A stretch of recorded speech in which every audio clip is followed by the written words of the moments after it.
बिस्मिल्लाहिर्रहमानिर्रहीम अस्सलामुअलैकुम वरहमतुल्लाहि वबरकातुहू। उम्मीद है दोस्तों सब खैर आफिस से होंगे। आज के अपनी इस वीडियो के अंदर हम CS201 का लेक्चर नंबर 26 कवर करेंगे। लेक्चर नंबर 26 के अंदर क्लासेस एंड ऑब्जेक्ट्स की बात हो रही है कि क्लासेस क्या होती हैं और ऑब्जेक्ट्स क्या होती हैं। दोस्तों यहाँ पे डेफिनेशन लिखी हुई है, a class includes both data members as well as functions to manipulate that data. यानी क्लास जो है वो दो चीज़ों का कम्बिनेशन होता है। कितनी चीज़ों का? दो चीज़ों का, एक डाटा मेंबर्स का और दूसरा मेंबर फंक्शंस का। ये डाटा मेंबर्स क्या होते हैं? डाटा मेंबर्स दोस्तों क्लास के अंदर वो हमारे पास वेरिएबल्स होते हैं जिनमें हम डाटा स्टोर करते हैं, यानी दुनिया आपकी क्लास में हर वो चीज़ डाटा मेंबर्स कहलाती है जिसमें आप डाटा स्टोर कर सको, वैल्यू स्टोर कर सको, जैसे आपके वेरिएबल्स, आपकी एरेज, आपके स्ट्रक्चर्स, आपके पॉइंटर्स। तो ये चार चीज़ें होती हैं, ये चार चीज़ें आती हैं डाटा मेंबर्स के अंदर। दोबारा रिपीट करता हूँ, डाटा मेंबर्स के अंदर चार चीज़ें आती हैं, आपके वेरिएबल्स, आपके पॉइंटर्स, आपकी एरेज और आपके स्ट्रक्चर्स। ये चार चीज़ें डाटा मेंबर्स में आती हैं। और दूसरी चीज़ कौन सी बताइए? फंक्शंस। फंक्शन तो आपको पता है फंक्शंस क्या होते हैं। Functions basically is a piece of code in which solve any problem solution. यानी एक ऐसा पीस ऑफ कोड होता है, एक फंक्शन एक ऐसी बॉडी होती है जिसके अंदर हम अपनी प्रॉब्लम का सोल्यूशन लिखते हैं, कुछ लाइन ऑफ कोड लिखते हैं, उसको हम कहते हैं this is a function. Okay, तो जब दोस्तों आपके डाटा मेंबर्स और आपके फंक्शंस एक ही जगह पर इकट्ठे हो जाते हैं तो उसको हम कहते हैं दिस इज़ अ क्लास। तो वो बन जाती है एक क्लास। ठीक है, चलें, ये मतलब होगा क्लास का। नेक्स्ट कहता है instance of a class are called object. कि हम जब भी किसी क्लास को दोस्तों प्रोग्रामिंग में एक्सेस करते हैं ना, तो उसके लिए हमें उस क्लास का एक वेरिएबल बनाना पड़ता है, उस क्लास का एक ऑब्जेक्ट बनाना पड़ता है जिसको हम इंस्टेंस कहते हैं। ठीक है, ये भी मैं आपको प्रैक्टिकली करके दिखाऊंगा कि इंस्टेंस ऑब्जेक्ट यानी किसे कहते हैं। नेक्स्ट वो कह रहा है डेफिनेशन ऑफ क्लास, कि क्लास को डिफाइन कैसे करते हैं। तो देख लें, मैं कोडिंग के थ्रू करके दिखाता हूँ। दोस्तों क्लास जो है वो किसी बॉडी के अंदर नहीं बनती। क्लास एक बहुत बड़ा पैकेट है, क्लास बिल्कुल आज़ाद बनती है। जैसे कुछ इस तरह से देखें, आप मेन फंक्शन से ऊपर आए, जिस तरह आप फंक्शन बनाते हो आज़ाद, ऐसे ही क्लास भी आज़ाद बनती है। क्लास बनती कैसे है? सिंपल, आप लिखते हो क्लास कीवर्ड। ये क्लास एक कीवर्ड है, ये कोई आपका बनाया हुआ नेम नहीं है, ये कीवर्ड है, यानी जो फिक्स है, जो आपने क्लास लगाना ही लगाना है। उसके बाद क्लास कीवर्ड के बाद हम अपनी मर्ज़ी का कोई भी क्लास का नाम दे सकते हैं। ये जो नाम होता है ये आपकी मर्ज़ी पर डिपेंड करता है, आप कोई भी नाम दे सकते हो। जैसे आपने नाम रख लिया स्टूडेंट, ठीक है, और उसके बाद क्लास की इस तरह होती है बॉडी, और क्लास की बॉडी के लास्ट पे होता है इस तरह सेमी कॉलन। ठीक है, तो ये दोस्तों होगी क्लास की डेफिनेशन। इस तरह हम क्लास को डिफाइन करते हैं। और क्लास के अंदर यहाँ पे हम क्या लिखते हैं? डाटा मेंबर्स बनाते हैं, डाटा मेंबर्स डिफाइन करते हैं, और दूसरा हम क्या डिफाइन करते हैं? फंक्शंस बनाते हैं। ठीक है, तो इस तरह दोस्तों ये इस तरह हम क्लास जो है वो डिफाइन करते हैं। चलिए नेक्स्ट चलते हैं। यहाँ पे सर ने एक सिंपल सी क्लास बना के दिखाई हुई है कि हम भी वैसे की छोटी सी क्लास बना के मैं आपको दिखाता हूँ। जैसे ये स्टूडेंट क्लास है ना, तो अब ये डाटा मेंबर्स क्या होते हैं मैंने आपको बता चुका हूँ। डाटा मेंबर्स वो होते हैं जिनमें हम डाटा स्टोर कर सकें। तो जैसे हमारे वेरिएबल्स, ठीक है, वेरिएबल और पॉइंटर और अरेज और स्ट्रक्चर, ये सारे क्या हैं? ये डाटा मेंबर्स कहलाते हैं। ये चार चीज़ें जो मैंने आपको लिख के दिखाई हैं, वेरिएबल, पॉइंटर, अरे और स्ट्रक्चर, ये चारों क्या कहलाते हैं? डाटा मेंबर्स कहलाते हैं। और फंक्शंस आपको पता है, फंक्शन तो फंक्शन ही होता है, जो एक बॉडी है जिसमें हम अपन कोड लिखते हैं। चलिए मैं आपको यहाँ पे अब डाटा मेंबर बना के दिखाता हूँ। तो दोस्तों डाटा मेंबर में आप कुछ भी बना सकते हैं, वेरिएबल, पॉइंटर, अरेज। तो मैं वेरिएबल बनाता हूँ। यहाँ पे मैंने कहा इंट वेरिएबल कैसे बनाते हैं ये आपको बखूबी पता है। सबसे पहले डाटा बताते हैं वेरिएबल की, उसके बाद वेरिएबल का नेम बताते हैं। तो मैंने यहाँ पे एक वेरिएबल बना लिया ID के नाम से, ठीक है, और उसके बाद मुझे स्टूडेंट का नेम भी स्टोर करना है। तो स्टूडेंट का नेम स्टोर करने के लिए मैंने स्ट्रिंग टाइप के साथ एक वेरिएबल क्रिएट कर लिया नेम के नाम से। ठीक है, तो ये क्या बना ली है मैंने दो डाटा मेंबर्स बना ली हैं। एक ID नाम का डाटा मेंबर। यहाँ पे दोस्तों क्लास के अंदर जो हम वेरिएबल बनाते हैं, जो हम पॉइंटर्स बनाते हैं, जो हम अरेज या स्ट्रक्चर बनाते हैं, उनको हम वेरिएबल या पॉइंटर या अरे या स्ट्रक्चर नहीं कहते, बल्कि क्या कहते हैं? डाटा मेंबर्स कहते हैं। सो ये ID मेरा एक डाटा मेंबर है और नेम भी एक दूसरा डाटा मेंबर है। ओके, इसी तरह अब मैंने कोई फंक्शन क्रिएट करना है, तो फंक्शन के लिए मैं यहाँ पे कैसे फंक्शन बनाऊंगा? मैं लिखूंगा फंक्शन कैसे बनाते हैं आपको पता है। सबसे पहले रिटर्न टाइप बताते हैं फंक्शन की, उसके बाद फंक्शन का नेम बताते हैं। तो मैंने मान लो फंक्शन बना लिया सेट डाटा, जैसे मैंने लिख दिया सेट डाटा, ठीक है, और सेट डाटा के बाद ये फंक्शन की होगी बॉडी। ओके, इस बॉडी के अंदर मैंने क्या ID को इक्वल कर दो 100 की, यानी ID में 100 स्टोर कर दो, और जो नेम है उसमें क्या स्टोर कर दो? नेम में इक्वल स्टोर कर दो खिजर। ठीक है, कुछ इस तरह से। तो ये हो गया हमारा डाटा मेंबर्स हो गए दो, और ये हो गया हमारा फंक्शन। ठीक है, तो इस तरह देखो ये क्या हमने बनाया, ये डाटा मेंबर और ये फंक्शन, तो दोनों देखेंगे कि हमारी क्लास स्टूडेंट नाम की क्लास में क्या आ गए हैं, डाटा मेंबर्स भी आगे हमने बना लिए हैं और फंक्शन भी बना लिए हैं। तो ये आपकी बन गया एक प्रॉपर क्लास। क्लियर? ओके जी। अब मैं इसको ऊपर से रिमूव कर देता हूँ क्योंकि ये सिर्फ आपको समझाने के लिए किया था। ओके ठीक है, तो ये आपके क्या है जी, मैं ऊपर लिख देता हूँ। अब ये आपके डाटा मेंबर्स हैं, ये आपके डाटा मेंबर्स हैं, और ये जो आपने सेट डाटा बनाया ये आपका एक फंक्शन है जो क्या कर रहा है, जो एक टास्क परफॉर्म कर रहा है कि आपके जो डाटा मेंबर्स हैं आईडी और नेम उनमें वैल्यू स्टोर कर रहा है। सो ये आपका है जी मेंबर फंक्शन, ये आपका मेंबर फंक्शन है, मेंबर फंक्शन है, मेंबर फंक्शन है। ठीक है, ये आपका मेंबर फंक्शन है। अभी दोस्तों ये बात याद रखिएगा, जब आप कोई भी चीज़ डायरेक्टली क्लास में क्रिएट करते हो कुछ इस तरह से, जैसे मैंने दो वेरिएबल बनाए हैं यानी डाटा मेंबर बनाए हैं और एक फंक्शन बनाया है सेट डाटा के नाम से, दोस्तों ये बाय डिफ़ॉल्ट प्राइवेट होता है। ये बाय डिफ़ॉल्ट क्या होता है, प्राइवेट होता है। बाय डिफ़ॉल्ट इनकी जो एक्सेस होती है वो प्राइवेट होती है। प्राइवेट का मतलब क्या है दोस्तों, यहाँ पे ना क्लास के अंदर 3 कीवर्ड होते हैं, एक होता है प्राइवेट, एक होता है प्रोटेक्टेड, एक होता है प्रोटेक्टेड, ठीक है, और एक होता है पब्लिक, एक होता है पब्लिक। और इन तीनों कीवर्ड के आगे ये कॉलन लगाते हैं, सेमी कॉलन नहीं लगाते बल्कि क्या लगाते हैं, कॉलन लगाते हैं। अब जो प्राइवेट का है ना दोस्तों, अगर आप प्राइवेट के नीचे कोई चीज़ बनाओगे ना, यानी यहाँ प्राइवेट के नीचे जो भी चीज़ डिक्लेयर करोगे, जो भी चीज़ प्राइवेट के नीचे बनाओगे, ये जो चीज़ें होती हैं ये सिर्फ इसी क्लास के अंदर यूज़ हो सकती हैं। यानी इसी जो क्लास हमने बनाई है ना स्टूडेंट नाम की, इसी क्लास के अंदर सिर्फ रहते हुए यूज़ होंगी। इस क्लास की बॉडी से ऐसे बाहर निकल के आप यूज़ नहीं कर सकते। प्राइवेट चीज़ों को आप इस क्लास की इस तरह बॉडी से बाहर निकल के यूज़ नहीं कर सकते, ये बात याद रखिएगा। उसके बाद ये जो प्रोटेक्टेड होती है ना, प्रोटेक्टेड के नीचे आप जो भी चीज़ बनाओगे ना, प्रोटेक्टेड के नीचे आप जो भी चीज़ बनाओगे वो इस क्लास के अंदर भी यूज़ होगी। और इस क्लास की जो हम चाइल्ड क्लास बनाते हैं ना, अब ये चाइल्ड क्लास क्या होती है ये आने वाले लेक्चर में हम देखेंगे। बस इतना याद रखो कि जो प्राइवेट चीज़ें होती हैं ये सिर्फ इसी क्लास के अंदर, जिस क्लास में बना रहे होते हैं, सिर्फ इसी क्लास की बॉडी में यूज़ होती हैं। इस क्लास से बाहर जाके आप यूज़ नहीं कर सकते। ठीक है, जो प्रोटेक्टेड चीज़ें होती हैं इनको दोस्तों हम इस क्लास के अंदर जिसमें बना रहे हैं यहाँ पे भी यूज़ कर सकते हैं, और इनकी जो चाइल्ड क्लास होती है वहाँ पे भी यूज़ कर सकते हैं। लेकिन चाइल्ड क्लास से हटकर किसी दूसरी क्लास में जाके यूज़ नहीं कर सकते प्रोटेक्टेड चीज़ों को। लेकिन जो दोस्तों जो पब्लिक चीज़ें होती हैं ना, यानी जो भी चीज़ आप पब्लिक के नीचे डिफाइन करते हो, ये चीज़ें दोस्तों हम हर जगह यूज़ कर सकते हैं। मतलब इस पूरे प्रोजेक्ट में आप हर जगह यूज़ कर सकते हो कौन सी चीज़ों को, पब्लिक चीज़ों को।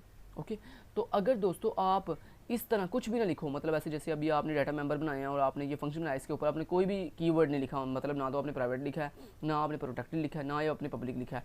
दोस्तों बाय डिफ़ॉल्ट जो चीज़ें अगर आप कुछ भी ना लिखो तो बाय डिफ़ॉल्ट उनकी जो एक्सेस होती है वो प्राइवेट होती है। अब अभी देखो जैसे आपने कुछ भी नहीं लिखा इनके ऊपर, ना आपने प्राइवेट लिखा, ना प्रोटेक्टेड, ना पब्लिक, तो बाय डिफ़ॉल्ट इनके ऊपर क्या लग गया है, बाय डिफ़ॉल्ट इनके ऊपर प्राइवेट एक्सेसर लग गया, एक्सेस स्पेसिफायर लग गया। इसको कहते हैं एक्सेस स्पेसिफायर। ठीक है, तो एक्सेस स्पेसिफायर अगर आप कुछ भी ना दो तो बाय डिफ़ॉल्ट कौन सा एक्सेस स्पेसिफायर सेट हो जाता है, प्राइवेट सेट हो जाता है। और आपको मैं बखूबी बता चुका हूँ कि प्राइवेट चीज़ों को आप किस क्लास से बाहर निकल के यूज़ नहीं कर सकते। ठीक है, अगर दोस्तों आप चाहते हो कि ये जो सारी चीज़ें हैं ये पब्लिक बन जाएँ तो उसके लिए आप क्या करना पड़ेगा, आपको इनके शुरू पे आगे ऐसे लिखना पड़ेगा पब्लिक, ऐसे पब्लिक लिखना पड़ेगा इनके शुरू पे ऐसे। तो अभी ये सारी चीज़ें क्या बन गई हैं, पब्लिक बन गई हैं। मैं ये कमेंट रिमूव कर देता हूँ, अब ये सिर्फ मैंने आपको बताने के लिए किया था, कमेंट मैंने रिमूव कर दिया। ओके, कुछ इस तरह से। ओके, मैंने कमेंट रिमूव कर दिया। अब ये जो आपकी सारी चीज़ें हैं इनको मैं थोड़ा आगे की तरफ ले जाता हूँ। ओके, आपको पता लगे ये पब्लिक कीवर्ड है, ये पब्लिक कीवर्ड है, और इसके नीचे देखो ये मैंने कोड लिखा है। अब ये पूरा कोड क्या है जी, ये एक पब्लिक कोड है। इसको आप इस पूरे प्रोजेक्ट में इन दोनों वेरिएबल्स को, आईडी और नेम को, इस पूरे वेरिएबल इस पूरे प्रोजेक्ट में हर जगह यूज़ कर सकते हैं, और इस सेट वाले डाटा वाले फंक्शन को भी इस पूरे प्रोजेक्ट में हर जगह यूज़ कर सकते हैं। ठीक है, लेकिन अगर दोस्तों आपने ये डाटा मेंबर होते हैं इनको प्राइवेट बनाना है तो कैसे बनाएंगे, इनको कट किया यहाँ से, और आपने पब्लिक से ऊपर जो है पहले लिखा प्राइवेट, और प्राइवेट के अंदर आगे ये दो वेरिएबल बना लिया। अब दोस्तों ये जो आपके दो डाटा मेंबर हैं इनकी एक्सेस स्पेसिफायर कौन सा है, प्राइवेट, और ये जो आपका सेट डाटा वाला फंक्शन है इसका एक्सेस स्पेसिफायर कौन सा, पब्लिक। यानी ये जो प्राइवेट का मतलब क्या है, यानी ये जो इस प्राइवेट के नीचे ये दो डाटा मेंबर हैं इनको आप सिर्फ इसी क्लास के अंदर यूज़ कर सकते हैं। लेकिन ये जो सेट डाटा वाला फंक्शन है इसकी एक्सेस स्पेसिफायर कौन सा, पब्लिक। इसका मतलब ये है कि इसको आप इस पूरे प्रोजेक्ट में हर जगह एक्सेस कर सकते हैं। ठीक है जी, उसके बाद मैं इसके नीचे एक और फंक्शन बनाना चाहता हूँ, तो मैंने इस तरह बनाया, मैंने कहा वाइड रिटर्न टाइप है। उसके बाद मैंने लिखा गेट डाटा, और गेट डाटा के बाद मैंने इसके अंदर आके कोड लिख दिया। जैसे मैंने कहा मुझे आईडी डिस्प्ले करनी है, तो आईडी डिस्प्ले करने के लिए मैंने कहा स्टूडेंट आईडी, पहले मैंने एक मैसेज दिया स्टूडेंट आईडी, और उसके बाद मैंने आईडी किसमें पड़ी हुई है, इस आईडी वाले वेरिएबल में। सो मैंने यहाँ पे लिख दिया आईडी। दोस्तों क्लास के अंदर रहते हुए, क्लास की बॉडी के अंदर रहते हुए क्लास की सारी चीज़ों को आप विदाउट रेफरेंस यूज़ करते हो, मतलब डायरेक्ट यूज़ करते हो। जैसे मैंने लिख दिया आईडी।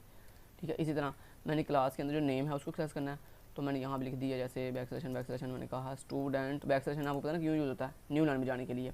अच्छा, स्टूडेंट मैंने कहा नेम, और उसके बाद मैंने यहाँ भी लिख दिया नेम किस में पड़ा हुआ है, इस नेम वाले डाटा मेंबर में।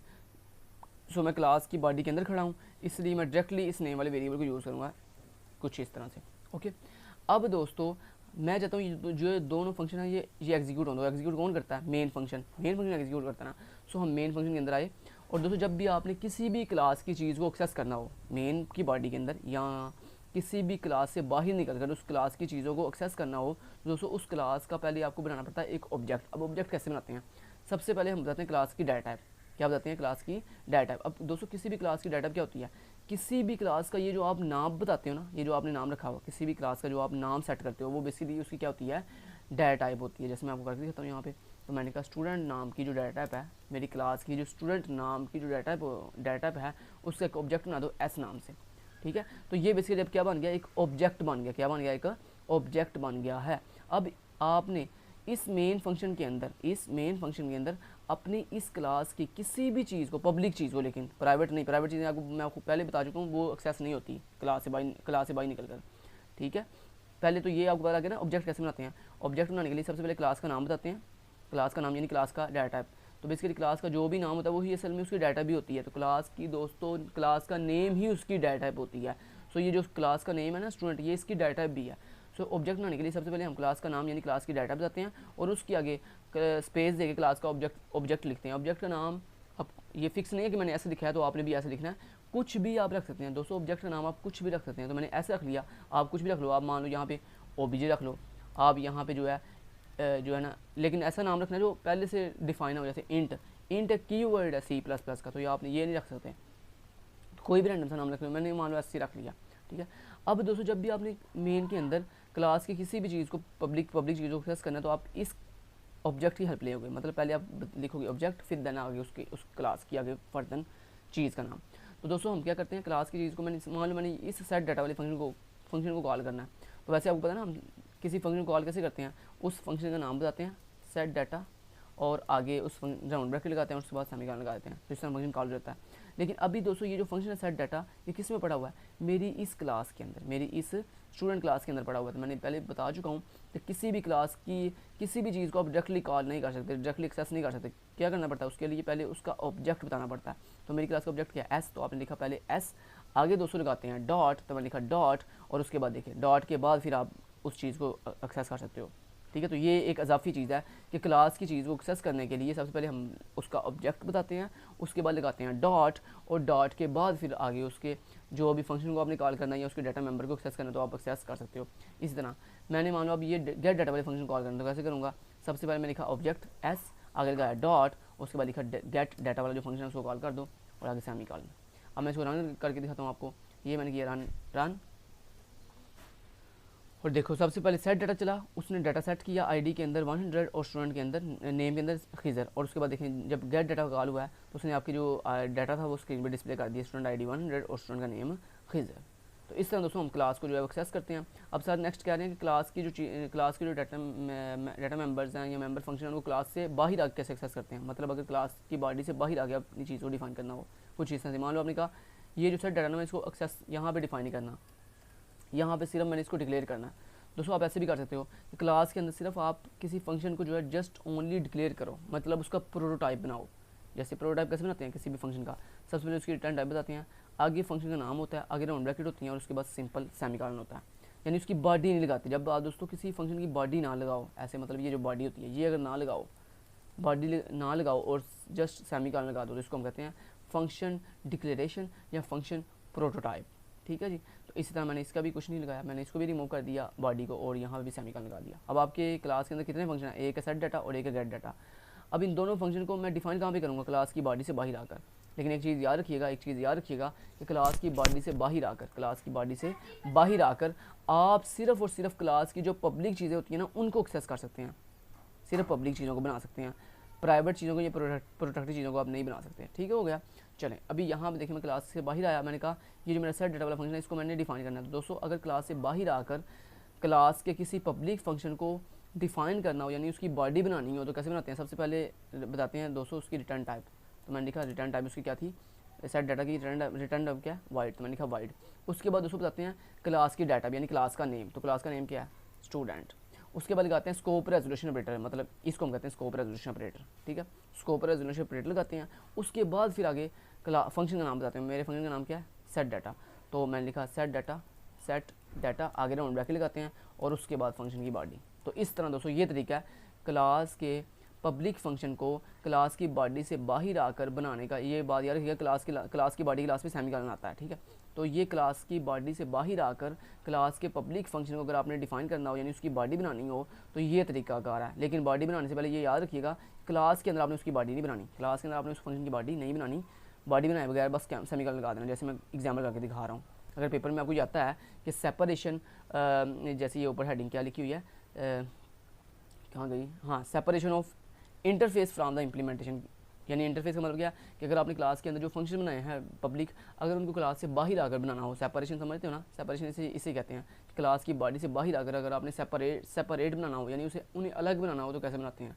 तो दोस्तों पेपर में आपने सेम एज इट इज़ ये एग्जाम्पल लिखा नहीं, जो मैं आपको लिख के दिखा रहा हूँ, कि आपने अंदर जस्ट उनको डिक्लेयर किया और क्लास से बाहर आकर क्या करते हैं। सबसे पहले रिटर्न टाइप, क्लास का नाम, स्कोप रेजोल्यूशन ऑपरेटर, फंक्शन का नाम, राउंड ब्रैकेट्स और उसके बाद बॉडी, और बाकी कोड सारा वही जैसे आप क्लास के अंदर कर रहे थे कि आपने कहा आईडी को इक्वल कर दो 100 के और नेम को इक्वल कर दो किसके, खिज़र के, ठीक है जी, कुछ इस तरह से।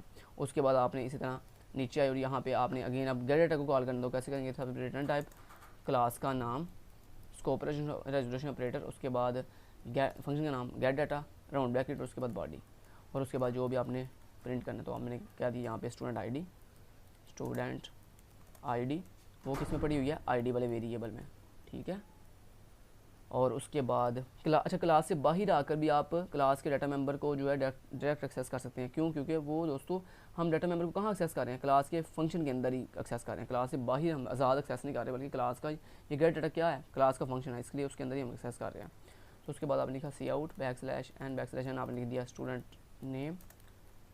नेम, और उसके बाद स्टूडेंट नेम किस में पड़ा हुआ है, नेम वाले वेरिएबल में, डाटा मेंबर में, इतना कर लिया। अब मैं आपको रन करके दिखाता हूँ क्या ये एग्जीक्यूट हो रहा है। रन कंपाइल रन किया और ये देखो ये सक्सेसफुली अभी भी एग्जीक्यूट हो रहा है। तो ये दोस्तों सेपरेशन का पूरा मेथड था, इस तरह से हम सेपरेशन करते हैं, ठीक है जी। उम्मीद करता हूँ आपको डिटेल से मैंने समझा दिया, समझ आ गई होगी। चलिए नेक्स्ट चलते हैं, इस टॉपिक को छोड़ दिया अब हमने, ये सारा वही समझा रहे हैं जो मैंने आपको अभी भी समझाया सारा, ठीक है। सारी वही बातें कर रहे हैं कि जैसे मैंने आपको करके दिखाया है कि क्लास के अंदर पहले डिक्लेयर करो, फिर बाहर आकर डिफाइन करो उन चीज़ों को। नेक्स्ट आ जाता है टॉपिक हमारा इंपॉर्टेंट, कंस्ट्रक्टर। ये अब दोस्तों ये कंस्ट्रक्टर क्या होता है, कंस्ट्रक्टर बेसिकली दोस्तों एक फंक्शन होता है क्लास के अंदर, एक फंक्शन होता है जो क्या करता है, हमारे जो डाटा मेंबर होते हैं, मतलब ये जो आपने क्लास के अंदर ये डाटा मेंबर बनाया है, ये this is a data member of class. तो क्लास के अंदर जो भी आप डाटा मेंबर बनाते हो, उनकी वैल्यूज़ को अगर आपने इनिशियलाइज़ करना हो, इनिशियलाइज़ किसे कहते हैं, वैल्यू देने को। तो यानी डिफ़ॉल्ट इनिशियलाइजेशन, वैल्यू किसी भी वेरिएबल को वैल्यू देने को इनिशियलाइजेशन कहते हैं। और डिफ़ॉल्ट इनिशियलाइजेशन ये होती है कि मान लो कि अगर आपकी आईडी की डाटा इंट है ना, डाटा क्या इंट है, तो इसकी डिफ़ॉल्ट इनिशियलाइजेशन क्या होगी, इक्वल टू 0।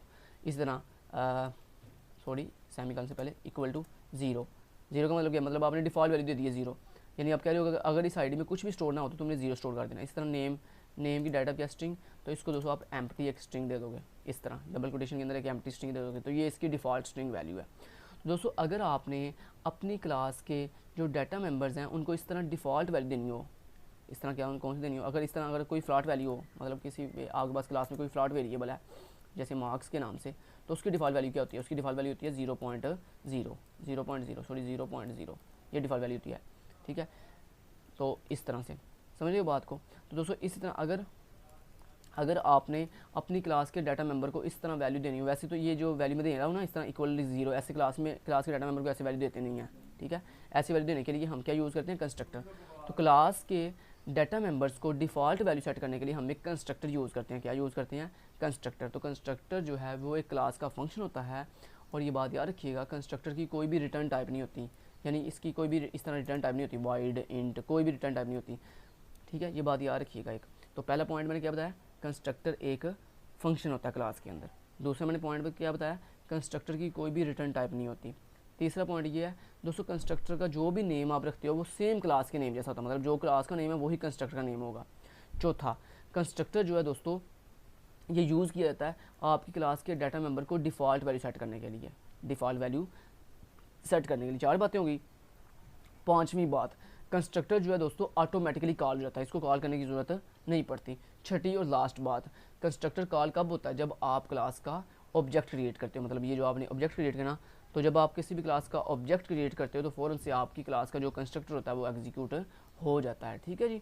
अब दोस्तों कंस्ट्रक्टर की भी आगे टाइप्स होती हैं। डिफ़ॉल्ट कंस्ट्रक्टर होता है, पैरामीटराइज कंस्ट्रक्टर होता है, कॉपी कंस्ट्रक्टर होता है, डिफरेंट तरह के कंस्ट्रक्टर होते हैं। तो हम सबसे पहले डिफ़ॉल्ट कंस्ट्रक्टर बनाते हैं। दोस्तों डिफ़ॉल्ट कंस्ट्रक्टर कैसे बनाते हैं, सबसे पहले आपने कंस्ट्रक्टर का नाम बताना है, क्योंकि इसकी रिटर्न टाइप तो होती नहीं है। तो कंस्ट्रक्टर का नाम क्या होता है, सेम क्लास के नेम जैसा। तो यहाँ पर मैं लिखा स्टूडेंट, मेरे कंस्ट्रक्टर का नेम है, आगे सेम फंक्शन, बाकी सारा कुछ सेम फंक्शन की तरह, जैसे फंक्शन में आप करते हो, फंक्शन का नाम, राउंड ब्रैकेट, बॉडी, और उसके बाद उसके अंदर कोड। सिर्फ इसमें और फंक्शन में क्या फ़र्क है कि फंक्शन के शुरू पे रिटर्न टाइप होती है, कंस्ट्रक्टर के शुरू पे कोई भी रिटर्न टाइप नहीं होती। फंक्शन का नाम आप खुद डिफाइन करते हो, जबकि कंस्ट्रक्टर का नाम सेम वही होता है जो क्लास का नेम होता है। ठीक है, सिर्फ इतना फ़र्क है। उसके बाद दोस्तों अगर आपने कंस्ट्रक्टर को भी क्लास से बाहर जाकर डिफाइन करना हो तो कैसे डिफाइन करते हैं, पहला तरीका ये है कि क्लास के अंदर कैसे डिफाइन करते हैं। तो कुछ इस तरह से, कंस्ट्रक्टर नेम बताया, राउंड ब्रैकेट लगाई, कंस्ट्रक्टर की ऐसे बॉडी लगाई, और उसके बाद उसको डिफॉल्ट वैल्यू दे दी ID इक्वल टू 0, क्योंकि उसकी डाटा मिनट थी, और name equal to empty string. तो ये इसे हम कहते हैं दोस्तों डिफ़ॉल्ट कंस्ट्रक्टर। इसे हम कहते हैं डिफ़ॉल्ट कंस्ट्रक्टर, जिसमें आप देखो कोई भी आर्गूमेंट पास नहीं कर रहे, जिसमें कोई भी आर्गूमेंट नहीं पास कर रहे। अब अभी अगर आपने इसी कंस्ट्रक्टर को क्लास से बाहर डिफाइन करना तो कैसे करेंगे, सिर्फ ये जो आपने बॉडी बनाई है कंस्ट्रक्टर की, ये खत्म कर दोगे, कंस्ट्रक्टर की राउंड ब्रैकेट के लास्ट पे सेमीकोलन लगा दोगे, और क्लास से बाहर जाके इसको डिफाइन करोगे। क्लास से बाहर जाकर कैसे डिफाइन करते हैं, सिंपली, क्योंकि इसकी कोई रिटर्न टाइप तो होती नहीं है, तो फिर आप क्या करोगे, क्लास से बाहर जाके जस्ट क्लास का नेम बताओगे, आगे इसको रेजोल्यूशन ऑपरेटर लगाओगे, और उसके बाद कंस्ट्रक्टर का नेम क्या होता है, वो भी सेम क्लास के नेम जैसा होता है, स्टूडेंट, आगे राउंड ब्रैकेट, और उसके बाद बॉडी कंस्ट्रक्टर की, और उसके बाद आपने जो भी वैल्यू देनी है ID इक्वल टू 0, और उसके बाद name equal to empty string, कुछ इस तरह से। तो ये बन गया दोस्तों आपका डिफ़ॉल्ट कंस्ट्रक्टर, यहाँ आपका बन गया कंस्ट्रक्टर। तो ये ऑटोमेटिकली कॉल होता है, इसको कॉल करने की ज़रूरत नहीं पड़ती, बस इसको मैं डिफाइन कर दिया। अब मैं इसको रन करता हूँ और देखें ये ऑटोमेटिकली कॉल हो जाएगा। तो ये देखें ऑटोमेटिकली ये कॉल हो गया, इसको कॉल करने की ज़रूरत नहीं पड़ती। ठीक हो गया। तो इस तरह दोस्तों हम कंस्ट्रक्टर बनाते हैं। सो ये था कंस्ट्रक्टर। सो नेक्स्ट चलते हैं, और कंस्ट्रक्टर बनाना भी मैंने आपको सिखा दिया है। इसमें पैरामीटराइज्ड कंस्ट्रक्टर क्या होता है वो हम अपने आने वाले लेक्चर में कवर करेंगे। तो उम्मीद है जितना आपको समझाया प्रैक्टिकली सारा समझ आ चुका होगा। लास्ट पे दोस्तों कुछ टिप्स हैं, इन टिप्स में से MCQ अक्सर बन के आते हैं, तो ये टिप्स पढ़ा देता हूँ एक दफ़ा। ये टिप्स क्या कह रही हैं, कहता है explicitly right keyword private in the class definition. कहता है कोशिश किया करो कि आप जो है क्लास के अंदर जिन चीज़ों को आपने प्राइवेट बनाना हो उनके शुरू में प्राइवेट लिख लिया करो। कहता है कोशिश किया करो कि आप जो है क्लास के अंदर जो भी चीज़ें बनानी हो उनके शुरू पे अगर उनको प्राइवेट रखना है आपने, तो आप उसके शुरू पे प्राइवेट लिख लिया करो। ठीक हो गया। नेक्स्ट टिप कौन सी है, separate the interface and implementation. कहता है कोशिश करो कि जो क्लास के अंदर आप फंक्शन बना रहे हो उन फंक्शन को क्लास के अंदर डिफाइन ना करो, बल्कि उनको जस्ट क्लास के अंदर जस्ट उनका प्रोटोटाइप पास करो, जैसे मैंने अभी पास किया, और उनको क्लास से बाहर जाकर उनकी बॉडी बना कर उनको डिफाइन करो। इससे क्या होगा, इससे दोस्तों थोड़ी खूबसूरती रहती है, पता लग रहा होता है कि अच्छा ये क्लास में इतने फंक्शन है, और देन उन फंक्शन की डेफिनेशन जो है ये की हुई है अलग अलग क्लास से बाहर आकर। ठीक है, तो ये कह रहा है कि कोशिश किया करो क्लास के अंदर जो आप फंक्शन बनाते हो उनको क्लास से बाहर आकर सेपरेटली, मतलब अलग से जो है डिफाइन किया करो, क्लास के अंदर डिफाइन मत किया करो। उसके बाद कहता है the default constructor has no argument. कहता है डिफ़ॉल्ट कंस्ट्रक्टर वो होता है, जैसे मैंने आपको अभी बताया था, डिफ़ॉल्ट कंस्ट्रक्टर वो होता है जिसके पास कोई आर्गूमेंट नहीं होता। उसके बाद कह रहा है constructor has the same name of the class. जैसे मैंने आपको बता चुका हूँ कि कहता है कंस्ट्रक्टर का जो नेम होता है, कंस्ट्रक्टर का जो भी नेम होता है वो सेम क्लास के नेम जैसा होता है। ये बात मैंने आपको पहले से बता चुका हूँ, 6 बातें मैंने आपको बताई थी अभी कंस्ट्रक्टर के बारे में। ठीक है, जिसमें से एक बात ये भी थी कि कंस्ट्रक्टर का जो भी नेम होता है वो सेम क्लास के नेम जैसा होता है। ठीक है, next the data members of the class are initialised at run time. कहता है जो भी क्लास के अंदर डाटा मेंबर्स होते हैं, मतलब ये जो आप डाटा मेंबर बनाते हो क्लास के अंदर, this is the data members. कहता है ये जो डाटा मेंबर आप क्लास के अंदर बनाते हो ना, ये भला कब इनिशियलाइज होते हैं, यानी इनकी वैल्यूज़ कब असाइन की जाती हैं इनको। कहता है हमारे तमाम के तमाम डाटा मेंबर्स को उनकी वैल्यूज़ जो है रन टाइम के ऊपर इनिशियलाइज की जाती हैं। रन टाइम किसे कहते हैं, जब दोस्तों आपने इसको कंपाइल किया, ये अभी कंपाइल हुआ कोड और अभी ये रन हो गया, मतलब जैसे ये कोड आपको डिस्प्ले हो रहा है, ये इसे हम कहते हैं रन टाइम। दोस्तों आपके जो ये डाटा मेंबर आप बनाते हो इनकी वैल्यूज़ ये जो आप असाइन कर रहे हो ये कब किस टाइम असाइन होती हैं, जब आपका कोड जो है वो रन टाइम पे चला जाता है, मतलब रन टाइम पे जाकर। उसके बाद कहता है initialising the data members in the definition of the class is a syntax error. कहता है अगर आप अपनी क्लास के अंदर जो डाटा मेंबर बनाए अगर उनको साथ ही ऐसे वैल्यू इनिशियलाइज कर दो, मतलब कंस्ट्रक्टर के बगैर, हालांकि ये काम कंस्ट्रक्टर का है, मैं जैसे कि पहले आपको बता चुका हूँ क्लास के अंदर कंस्ट्रक्टर का काम ही सिर्फ ये होता है कि जो हम डाटा मेंबर बनाते हैं उनकी वैल्यूज़ को इनिशियलाइज करना, उनकी वैल्यू असाइन करना। लेकिन अगर आप इस तरह से कंस्ट्रक्टर ना बनाओ और ऐसे डायरेक्ट वैल्यू असाइन कर रहा हो कर रहे हो इक्वल लगा के 0 और इक्वल लगा के एम्प्टी। दोस्तों ये एक सिंटैक्स एरर है, ये एक सिंटैक्स एरर है, ये अच्छी बात नहीं है। आपको ऐसा नहीं करना चाहिए। आपको क्या करना चाहिए, इन डाटा मेंबर की वैल्यू को इनिशियलाइज करने के लिए क्या बनाना चाहिए, एक कंस्ट्रक्टर ही बनाना चाहिए। इस तरह ये बड़ा बुरा तरीका है कि आप डाटा मेंबर के साथ उनकी वैल्यू जो है इनिशियलाइज कर रहे हो। ठीक है, लेकिन दोस्तों यहाँ पे काम खत्म होगा। Thank you so much, till then guys, take care, अल्लाह हाफिज़।